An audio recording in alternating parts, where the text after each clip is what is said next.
tosiaan muokkaa sitä sun hevosen mieltä siihen, että se kestää paremmin sitä, että sä pyydät siltä asioita.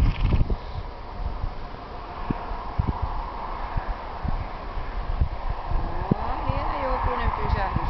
Hyvä, kiitä.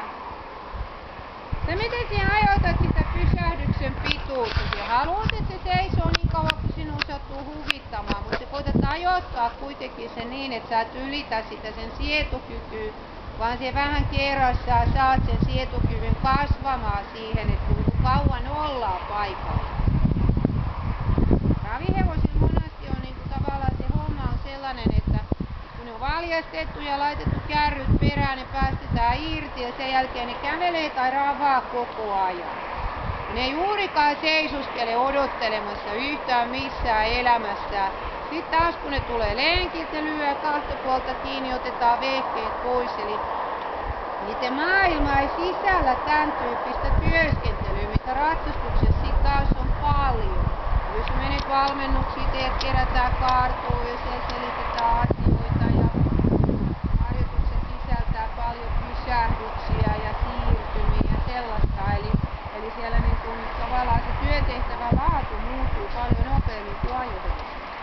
Ja tiheemminen, niin kaikkea sanotaan. Siirry kevyen raviin. Hautumaan vähän ne pysähdykset, sä saat sen kotiläksyksi. Sä mietit sen asian itsessäsi ja sitten harjoittelet sun hevosen kanssa tai kenen hevosen nyt onkaan. Ja hevosen sä ratsastat. Noin. Ja mitä sä tarvit? Sä tarvit sille tahti. Eli ratsastuksen tekee miellyttäväksi se, että hevonen ei karkaa alta koko ajan. Pikkasen voimakkaampaa ravia, voimakkaampaa tempoa ja tahtia kuin missä sä haluaisit ratsastaa.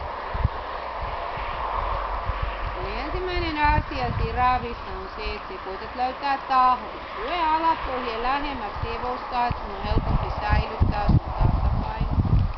Vielä nilkat lähemmäs.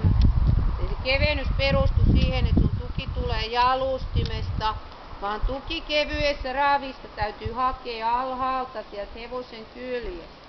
Sen takia ei välttämättä ole yhtään hassumpi idea, kun se on pieni ja siro hevonen, että vaikka ratsastat reijän lyhyemmällä jalustimella. Kokeilet joku kerta, kun se tuut, että miltä se tuntuisi. Jalustin pituus ei ole mikään itseisarvo, että pitää ratsastaa mahdollisimman pitkällä tai mitään semmoista. Se on hyvin tilanteen mukaan. Vielä alapohjetta lähelle hevosta. Vähän